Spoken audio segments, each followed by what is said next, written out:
Saudara, KPK selesai memeriksa Sekjen PDI Perjuangan Hasto Kristianto dalam pemeriksaan perdananya sebagai tersangka. Walau tak menahan Hasto usai pemeriksaan, KPK memastikan penyidikan terhadap Hasto tetap berlanjut sekalipun Hasto tengah mengajukan pra-peradilan.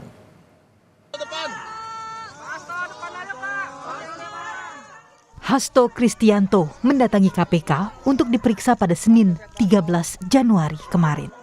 Sekjen PDI Perjuangan ini diperiksa sebagai tersangka dalam 2 kasus, yaitu dugaan suap kepada Wahyu Setiawan dan perintangan penyidikan Harun Masiku. Dengan didampingi tim kuasa hukumnya yang juga Ketua DPP PDI Perjuangan, Roni Talapesi, Hasto menyampaikan siap untuk memberi keterangan sebaik-baiknya sesuai kebutuhan tim penyidik. Hasto juga menyampaikan tengah mengajukan pra-peradilan terkait kasus yang tengah menjeratnya. Pada kesempatan ini, penasihat hukum kami juga akan memberikan surat kepada pimpinan KPK berkaitan dengan proses pra-peradilan tersebut. Apakah surat yang kami sampaikan tersebut nantinya berkaitan dengan pemeriksaan saya akan tetap dilanjutkan, atau pimpinan KPK mengambil suatu kebijakan untuk mengikuti seluruh proses pra-peradilan, kami serahkan hal tersebut kepada pimpinan KPK.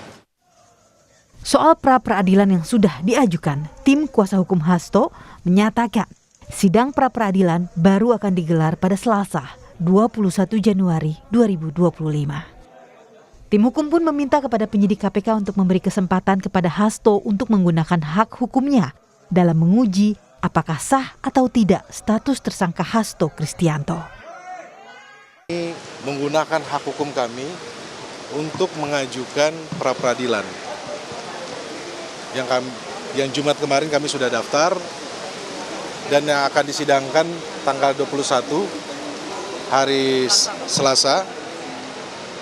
Dan kita mohon kepada penyidik KPK untuk dapat memberikan kesempatan kepada kami menggunakan hak hukum kami agar kami bisa menguji sah tidaknya status tersangka dari Sekjen PDI Perjuangan Mas Hasto Kristianto.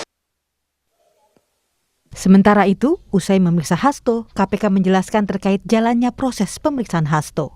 KPK juga mengomentari penyidikan KPK akan tetap berlanjut meskipun sidang pra-peradilan digelar. Permohonan sudah diterima, tetapi tanggapan dari KPK itu ditolak. Ya, karena proses peradilan itu merupakan satu ranah tersendiri, ya.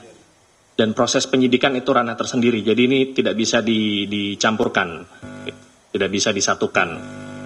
Tidak berarti kalau proses pra-peradilan itu berjalan maka penyidikan berhenti, tidak.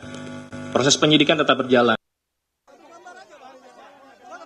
Usai diperiksa sekitar 3 jam, Hasto keluar dari gedung KPK dengan didampingi kuasa hukumnya. Walau tidak menahan Hasto pada pemeriksaan perdana, KPK memastikan penyidikan perkara terhadap Hasto Kristianto tetap akan dilanjutkan. Tim Liputan, Kompas TV. Lebih lengkap pasca pemeriksaan Hasto Kristianto di KPK kemarin, saudara, kita bergabung dengan jurnalis Kompas TV Cindy Permadi di gedung KPK Jakarta. Selamat siang, Cindy. Kemarin Hasto diperiksa selama kurang lebih 3 jam. Dari hasil pemeriksaan apa yang didapatkan KPK untuk menguatkan konstruksi hukum kasus Hasto? Ya Bella, setidaknya KPK bisa menguatkan alat bukti yang sebelumnya sudah dikantongi oleh KPK terkait Hasto dalam kasus yang menjeratnya, yaitu dugaan suap dan perintangan penyidikan. Alat bukti yang diperkuat ini misalnya satu adalah dokumen, catatan, barang bukti elektronik yang didapatkan KPK dari hasil penggeledahan di kediaman Hasto di Bekasi pada pekan lalu. Yang kedua, mengklarifikasi keterangan atau pernyataan saksi-saksi lain yang juga sudah diperiksa. Misalnya kita juga ingat pada pekan lalu KPK sudah memanggil dan memeriksa mantan komisioner KPU Wahyu Setiawan, mantan anggota Bawaslu Agustiani Tio Fridelina, lalu juga memeriksa Hasto untuk di kasusnya sendiri, di 2 kasus tadi, di dugaan suap dan juga kasus perintangan penyidikan. Dan yang keempat adalah terkait pernyataan untuk tersangka-tersangka yang lain. Ini dilakukan untuk melengkapi konstruksi sekaligus berkas perkara agar bisa segera dilimpahkan ke pengadilan. Ini juga menjadi penting karena ya KPK juga pasti masih mengingat ini adalah kasus yang sudah bergulir sejak tahun 2020 atau sudah 5 tahun. Di tahap pengadilan nantinya ketika berkas perkara sudah dilimpahkan, barang bukti akan baru bisa diuji sekaligus juga dibuka kepada publik. Nah, yang kedua yang juga jadi sorotan pasca pemeriksaan Hasto Kristianto kemarin di Gedung Merah Putih KPK adalah soal alasan mengapa KPK tidak melakukan penahanan terhadap Hasto Kristianto. Kalau KPK bilang karena KPK masih butuh waktu untuk memeriksa saksi lain yang tidak hadir dalam pemeriksaan. Sebenarnya kalau kita juga merujuk kepada KUHP, Bella dan juga saudara, alasan penahanan didasarkan pada 2 faktor. Yang pertama adalah objektif yang terkait dengan hukum, yaitu pasalnya, kemudian apakah ancaman pidananya melebihi 5 tahun atau tidak, dan faktor subjektif, yaitu meliputi kekhawatiran tersangka melakukan atau mengulangi perbuatannya, kabur atau melarikan diri, serta yang ketiga adalah menghilangkan barang bukti. Nah, tapi kalau kita mendengarkan keterangan lanjutan dari KPK, yaitu KPK akan melakukan penahanan terhadap Hasto Kristianto apabila kasusnya sudah siap dilimpahkan. Pernyataan ini bisa kita lihat dari 2 perspektif. Yang pertama adalah memang KPK mau melengkapi, menguatkan terlebih dahulu konstruksi perkaranya sebelum dilimpahkan ke pengadilan. Ini yang berkaitan dengan tadi dibutuhkannya keterangan dari saksi yang memiliki nilai pembuktian yang tinggi ataupun juga bisa semakin menguatkan bekal dari KPK untuk di pembuktian di pengadilan. Yang kedua, kita juga bisa melihat perspektif dari adanya masa penahanan maksimal yang diatur.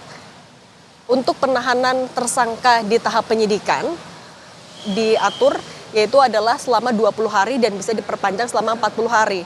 Apabila melebihi batas itu, maka tersangka harus dikeluarkan dari tahanan demi hukum karena akan dinilai penahanannya tidak sah ataupun juga melanggar hak asasi manusia. 2 perspektif inilah yang tampaknya menjadi alasan mengapa penahanan masih belum dilakukan selama KPK masih dalam rangkaian mengumpulkan alat bukti, menguatkan alat bukti untuk nantinya dilimpahkan ke pengadilan, Bella. Ini lalu apa langkah KPK selanjutnya? Kita mengingat jadwal sidang pra-peradilan Hasto juga telah disiapkan pada pekan depan. Yang pertama, KPK akan memanggil saksi-saksi yang dinilai punya nilai pembuktian yang kuat tadi. Yang pertama yang disinggung namanya adalah Saiful Bahri. Saiful Bahri ini adalah mantan terpidana dalam kasus yang juga menjerat Harun Masiku. Ia sebelumnya disebut memberikan atau menyerahkan uang suap kepada Wahyu Setiawan secara bertahap. Kemudian yang kedua adalah Maria Lestari.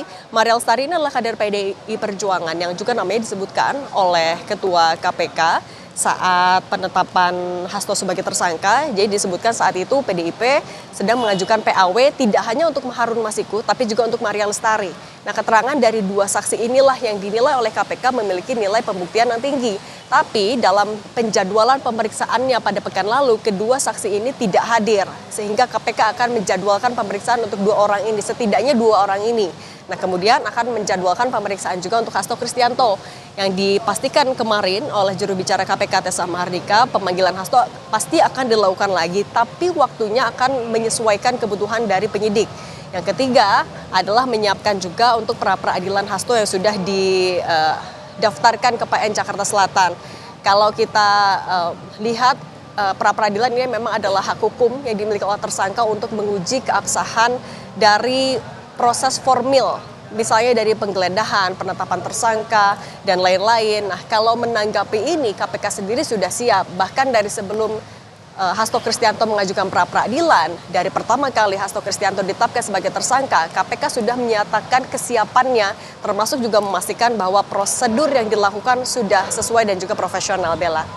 Baik, kita akan nantikan bersama seperti apa update informasi terkait dengan penanganan pra-peradilan Hasto dan juga seperti apa penyidikan dari KPK terkait Hasto Kristianto dan beberapa saksi yang tadi sudah dikatakan oleh Cindy. Terima kasih Cindy Permadi langsung dari Gedung KPK Jakarta. Selamat bertugas kembali.